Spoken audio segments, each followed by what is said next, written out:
সাদা শার্টের সুপার পাটি ঠেলে পড়ে আমি গরমের কারণে চেঁচিয়ে উঠলাম। দ্রুত ছাড়া দিয়ে গায়ে লেগে থাকা শার্ট একটু ঢিলে করার চেষ্টা, তার মধ্যে আবার এসে কেউ পানি ঢেলে দিল। আমি রেগের সামনে তাকাতেই দেখি পিচ্ছে একটা মেয়ে, ভয়ে কেমন চুপসে আছে। এমনি অনেক কিউট, তার উপরে তো বাচ্চা। ঝগড়া করাটা ঠিক দেখাবে না, তাই রাগ নিয়ন্ত্রণ করতে চোখ বন্ধ করে নিলাম। সরি, আমি আসলে আপনাকে খেয়াল করি নাই। আমি এখান দিয়ে যেতে নিচ্ছিলাম, বিশ্বাস করেন আমি ইচ্ছে করে করি নাই। পানি দিয়ে দিয়েছি, এখন আর পড়ছে না তো। মেয়েটা কেঁদে দেবে প্রায়। ইটস ওকে, বাট তুমি কে? এই বাড়িতে আগে কেন দেখি নাই? আরে তো গরম স্যুপ নিয়ে কই যাচ্ছিল উড়ে উড়ে? না, উড়ে উড়ে যাচ্ছিলাম না তো, হেঁটেই যাচ্ছিলাম দাদির ঘরে। আমি পুষ্পিতা, নতুন সার্ভেন্ট। সার্পেন্ট? আমার কপাল কুঁচকে গেল। এত সুন্দর একটা মেয়ে সার্পেন্ট কি করে হয়? তুমি সত্যি নিউ সার্পেন্ট? বয়স কত তোমার? তোমাকে কাজে রেখে তো দাদি আমার শিশুশ্রম কেসে ফাঁসাবে। এই রে, আপনার সাথে কথা বলতে চেয়ে তো ভুলেই গেছি। দাদির স্যুপ খেয়ে তারপর ওষুধ খাবে। আরে শোনো, এই দৌড় দিল সে আবার কিচেনের দিকে। আমি নিচের ঘরে চলে এলাম আবার। শার্ট খুলতেই বুকের পা পাশে লাল বর্ণের দেখা মিলল। উফ, পুড়েই গেছে। তার উপর ছালে চলছে, আবার শাওয়ার নিতে হবে। গোসল শেষ করে পান মলম খুঁজতে লাগলাম। উফ, ফার্স্ট এড বক্সটাও নাই এখানে। দাদি, দাদি। এভাবে চিৎকার করবেন না, দাদি ঘুমানোর চেষ্টা করছেন। আমাকে বলুন কি প্রয়োজন, কিছু লাগবে? মিস পিচ্চি, দয়া করে আমাকে বলবেন বাসার ফার্স্ট এড বক্সটা দাদি নিয়েছে কিনা? নিলে এনে দিন দ্রুত। আমি আসছিলাম নিয়ে ক্রিম, এই নিন, লাগিয়ে নিন। আর বাসার ভেতরে এমন খালি গায়ে ঘুরছেন কেন? লাশ নাই? বাসাতে দুটো মেয়ে মানুষ আছে, একটু তো লাশ করুন। দুটো মেয়ে মানুষ? কোথায় কোথায়?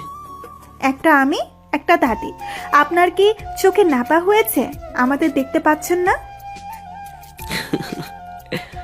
পিচ্চি আবার মেয়ে। হাসতে হাসতে তার হাত থেকে ক্রিমটা নিয়ে নিচের রুমে ফিরে এলাম। ক্রিম লাগিয়ে নিয়ে শার্ট পরে নিলাম। আবার রেডি হয়ে বের হতে যাব। সিঁড়িতে তার সাথে দেখা। নামটা কি তোমার? পুষ্পিতা। তুমি আসলেও পুষ্পের মতো সুন্দর বলে বেরিয়ে এলাম। রাত সবে 11টা।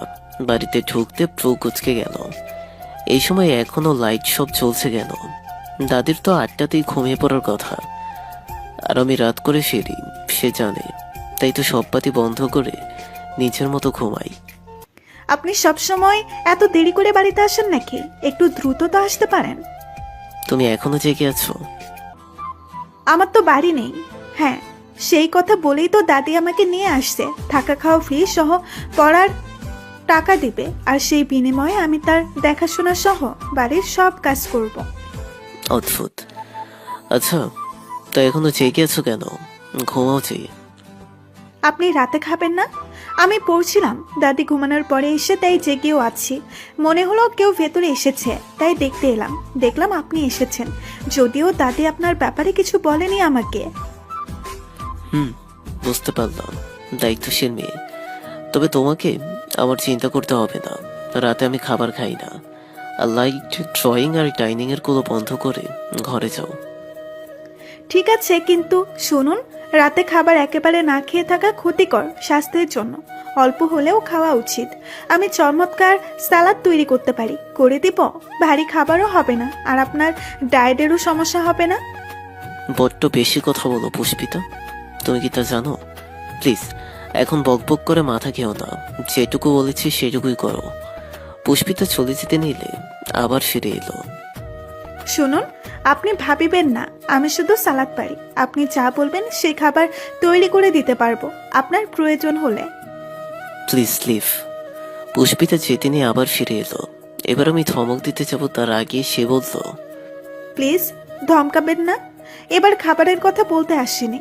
আপনার বুকের পোড়াটা ঠিক হয়েছে, তাই জানতে এলাম। ব্যথা কি খুব বেশি হয়েছে, নাকি কম ফসকে পড়েছে? নাকি শুনুন, ফসকা পড়ে গেলে দ্রুত সেরে যাবে। আর হ্যাঁ, সেখানে নিয়ে। তুমি যাবে না তাই না?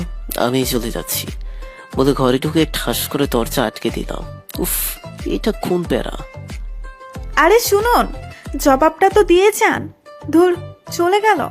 আমার জন্য লোকটা পুড়ে গেল, অথচ আমি তার জন্য কিছুই করতে পারলাম না। লোকটা তো খুব কষ্ট পেয়েছিল। সকালে ঘুম ভাঙতেই মুখের ওপর ছাড়ও দেখি কেশে ফেললাম। দ্রুত উঠে বসলাম। দেখি পুষ্পিতার বগলে চেপে রাখা ঝাড়ুর ডাট, আর সে দিদার চেয়ে পাশ ফিরে কিছু একটা করে যাচ্ছে। ঝাড়ুর আগাছে আমার মুখের ওপর ছিল, তা তার খেয়ালই আসেনি। সকালে উঠে এমন বিরক্তকর পরিস্থিতিতে কি করণীয় আমার জানা নেই। আপনার ঘুম ছুটে গেছে, কিন্তু কাশছেন কেন? ঠান্ডা লেগেছে নাকি? অদ্ভুত।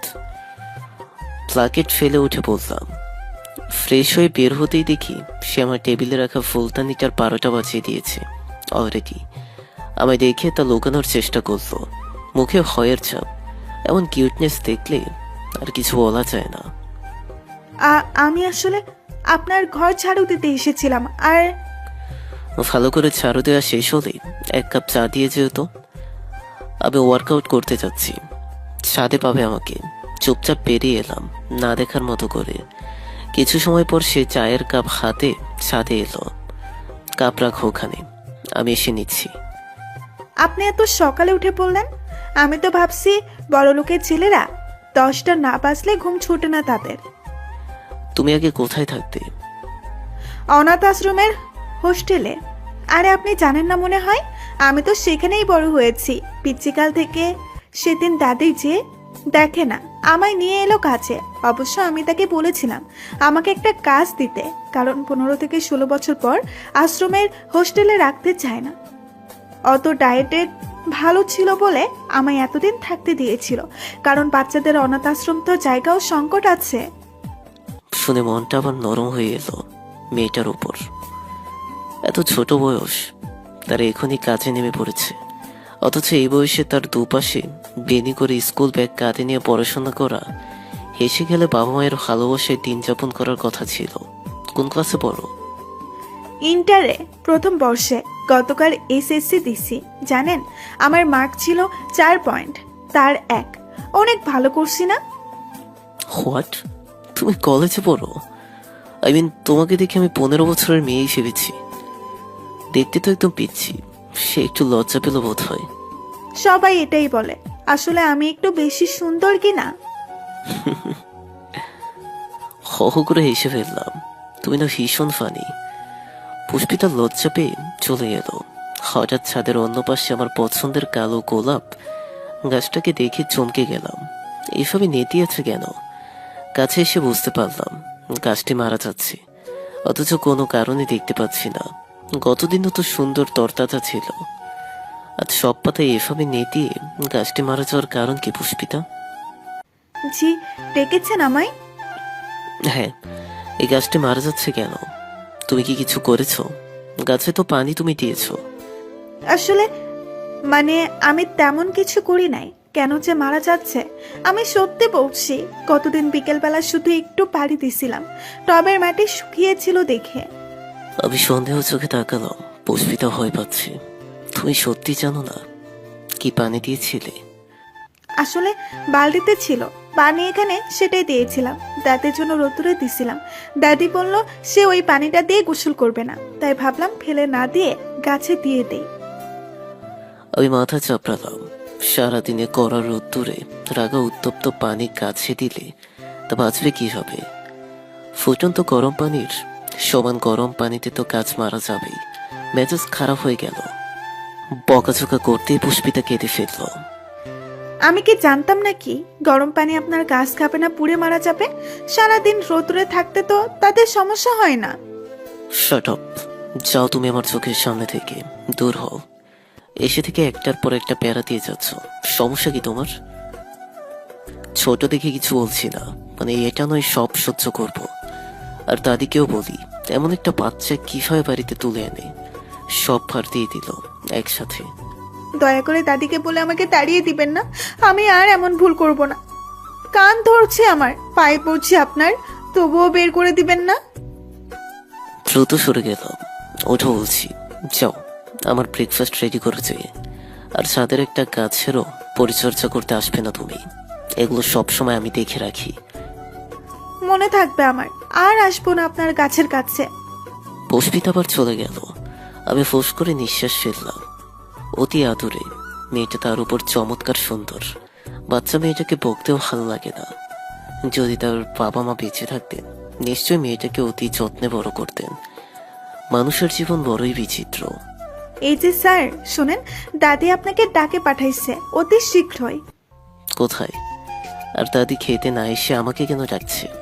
বাড়িতে না তো, হেই তো গেছে আপনার বোনের বাড়িতে, আর আপনারা সেইখানেই ডাকছে। লগে আমারও চাইতে বলছে। আপনি কি আর বাড়িতে থাকেন যে বলে যাবে? সারাদিন কই কই ঘুরে বেড়ান। হঠাৎ আপুর বাসায়? আচ্ছা, তুমি খেয়ে রেডি হয়ে নাও, তারপর যাব। আমি তো রেডিই আছি, খেয়েও নিছি। আপনি খেয়ে নেন, তারপর বের হই। আপুর বাসা খুব বেশি দূরে নয়, রিক্সা করে এলে 15 মিনিটে পৌঁছানো যায়। পুষ্পিতাকে নিয়ে বের হলাম, বাড়ি ভালো করে লক করে। রাস্তাতে এই মেয়ের সমস্যা হলো কি জানি, কিছু বলছে না। হঠাৎ কান্না শুরু করে দিল। আরে আরে, কান্না করো কেন? প্লিজ থামো। আমি তো কিছু বলিনি। কি হয়েছে বলবে তো? কিছু না, আমি বাড়িতে যাব, আমাকে বাড়িতে নিয়ে চলেন। আর একটু পথ বাকি, তারপর আপুর বাসা। আর তুমি এখানে প্যাক করার কথা বলছো? সমস্যা কি তোমার? সবাই কেমন করে তাকাচ্ছে, মনে হচ্ছে আমি কোনো কঠিন সাজান আসামি। প্লিজ কান্না বন্ধ করো আগে। আমাকে বাড়িতে নিয়ে চলেন, আমি যাব না আপুর বাড়ি, আমায় বাড়ি নিয়ে চলেন। রেগে দিলাম ধমক। চুপ, একদম একটা কথা বলবে না। সমস্যা যখন বলবে না, তখন চুপ করেই থাকবে। চোখ থেকে পানি বের হলে খবর আছে, ধাক্কা দিয়ে রিক্সা থেকে ফেলে দিব মাঝ রোডে। ধমকের কাজ হলো, ভয়ে চুপসে বসে রইল। আপুর বাড়ির সামনে পৌঁছাতে আর কিছুতেই রিক্সা থেকে উঠবে না পুষ্পিতা। মেজাজ গরম হয়ে গেল। আমি যাব না। রেগে হাত ধরে জোর করে টেনে নামাতেই অবাক হয়ে গেলাম। প্রিয় শুরুর কারণে পুষ্পিতার ড্রেস ভিজে আছে। আপুকে কল করলাম দাঁড়িয়ে। আপু বাইরে আসতে পুষ্পিতার সাথে পাঠিয়ে দিলাম। এই মেয়েটা যখন বুঝেছে, তখন সমস্যার কথাটি বললে এমন এম্বারেস্টিং অবস্থায় পড়তে হতো না। পানি এনে রিক্সার যাত্রী বসা সিট ধুতে সাহায্য করলাম। মামাও ভদ্র মনে হলো, বিনা বাক্যে তা পরিষ্কার করে নিল পানি ঠেলে। অতপর তাকে ভাড়ার সাথে আরো কিছু টাকা পাড়িয়ে দিয়ে বিদেয় করলাম। মুরব্বীর মতো লোক, তাই হয়তো মেয়েটার সমস্যাটা বুঝেছে। না হলে আজকালকার দিনে কিছু কিছু রিক্সাওয়ালার মুখের হাসা শুনলেই বমি পায়। মুখ কাছুমাছু করে আপুর সাথে এলাম। লোকটা কি ভাবছে, লজ্জায় মাথা পাটা যাচ্ছে। এটা যে বাড়ি থেকে বেরোলেই শুরু হবে, কে জানতো। ধুর, আপুর ওয়াশরুম ব্যবহার করে পুরো গোসল দিয়ে দিলাম। আপুর শাড়ি পরে নিলাম, ন্যাপকিনের নিউ প্যাকেট বের করে দিল, সাথে আপু অভয়ও দিল। এটা সাধারণ ব্যাপার, বরং পিরিয়ড না হলে আমায় কেউ মেয়ে বলে গ্রহণ করতো না। পিরিয়ড মানেই লজ্জা নয়, সংশয় নয়, সাধারণ ব্যাপার। আপুর চিন্তাধারা শুনে খুশি হলাম। বাসার ভেতরে সে দাদিকে পেলাম, পান চিবোচ্ছে। আমি পাশে বসলাম। বুড়ি, তুমি কখন চলে এসেছো নাতনির বাড়ি, আর আমাকে এইভাবে তলব করার মানে কি? তখন আপু বলল, আমি বলছি, তোরা সকালে খেয়ে এসেছিস নাকি? খাবার দিব? খেয়ে এসেছি। যে বেড়াকে দাদি রেখে এসেছিল বাড়িতে, সে আমায় না খাইয়ে বের হতে দিবে ভাবছো? দাদি কিছু বললে তার সেইটাই করতে হবে। তা সে কোথায়? হ্যাঁ হ্যাঁ, একমাত্র ভাই তুই আমাদের। বিয়েটা এভাবে তো দিতে চাইনি, কিন্তু দাদি বলল সে আয়োজন এখন করতে চাচ্ছে না, তাই চুপি চুপি আমাদের বাসাতেই বিয়েটা হবে। ও ছোট আমার থেকে অনেক আপু। পুষ্পিতা আমার অপছন্দ নয়, বাট তোমরা বরং ওকে বলো ও কি চায়, তারপর তাহলে টিউশন নিতে সুবিধা হবে। তাছাড়া আমার কোনো আপত্তি নাই। পর্দার আড়ালে দাঁড়িয়ে ওনাদের কথা শুনছিলাম। যদিও এখানে আমাকে আপুই দাঁড় করিয়েই রেখে গেছে ওনার উত্তর শুনতে, কারণ প্রস্তাবটি দাদি আগে আমার কাছেই রেখেছিল। ওনার কথা শুনে মনে লাড্ডু ফুটছে। লজ্জা পেয়ে আর সামনে এগোতে পারলাম না, রুমে এসে বসে রইলাম। ও, তো সব তোমরা রেডি করে প্ল্যান করে আমার অনুমতি নিয়ে নাটক করছিলা। রাজি না থাকলে ঠিক জোর করে বিয়ে করাইতা। তোমাদের মতলব ভালো না। হ্যাঁ হ্যাঁ, একমাত্র ভাই তুই আমাদের। বিয়েটা এভাবে তো দিতে চাইনি, কিন্তু দাদি বলল সে আয়োজন এখন করতে চাচ্ছে না, তাই চুপি চুপি আমাদের বাসাতেই বিয়েটা হবে। তোর দুলাভাই তো গেছে কাজী ডাকতে, চলে আসবে কিছু সময়ের মধ্যেই। সেদিন পিচিটার সাথে বিয়ে হয়ে গেল। এক রাত আপুর বাড়িতে থেকে আমি আর পুষ্পিতা চলে এলাম বাড়িতে। দাদি আপুর কাছে থেকে গেল কিছুদিনের জন্য। আপনি বকছেন কেন আমায়? সামান্য তো একটা গ্লাস ভেঙেছি, তাতে এত রাগ দেখাতে হবে? রাগটা কি এমনি এমনি করেছি? তুমি সবসময় এমন করো, কোনো না কোনো ঝামেলা পাকাও। গ্লাস ভেঙেছো কোথায়? আমার অফিসিয়াল পেপারসের উপরে। দেখো কি করেছো। আপনি ফ্লোরে বসে কাজ করে সব পেপারস ছড়িয়ে ছিটিয়ে রেখেছেন কেন? না হলে তো এমন হতো না। তুমি এখন আমাকে কাজ শেখাবে? তোমার থেকে আমার জেনে চলতে হবে কোথায় বসে কাজ করব আর কোথায় বসে করব না। তুমি কি করে বুঝবে কাজ করার কষ্ট? সারাদিন বসে শুয়ে থাকো আর পারো আমার কাজগুলোকে নষ্ট করতে। তোমার প্যারা জাস্ট নিতে পারছি না আমি আর। যখন দেখবো কিছু না কিছু কাণ্ড ঘটিয়ে বসে আছো, ডিসকাস্টিং। ওনার কথা শুনে চোখে পানি চলে এলো। ঘর থেকে বেরিয়ে এলাম। আজকাল উনি আমার প্রতি প্রচুর চিৎচির করেন। বিয়ের মাত্র 6 মাস হয়েছে, এখনই আমি তার বিরক্তিতে চলে এসেছি। আর কি বললেন উনি? আমি ওনাকে শুধু প্যারা দিই। আজ একটা যাওয়ার জায়গা নেই বলে এমন করে বলতে পারছে সে। আমার কেউ নাই বলে সে সুযোগ পাচ্ছে। কেন আমার কেউ নাই? নারীর সঙ্গে ভালোবাসায়, ঘৃণায় কিংবা জিদ করায় কেউ জিততে পারবে না। তাদের আত্মসম্মান বা ঘৃণা দুটোই ঠিক ভালোবাসার মতো প্রখর। সেটা আমি আজ হারে হারে টের পাচ্ছি। সেদিনের পর প্রয়োজন ছাড়া পুষ্পিতা কথা বলে না, সামনে আসে না, আগের মতো কোনো ভুল কাজও করে না।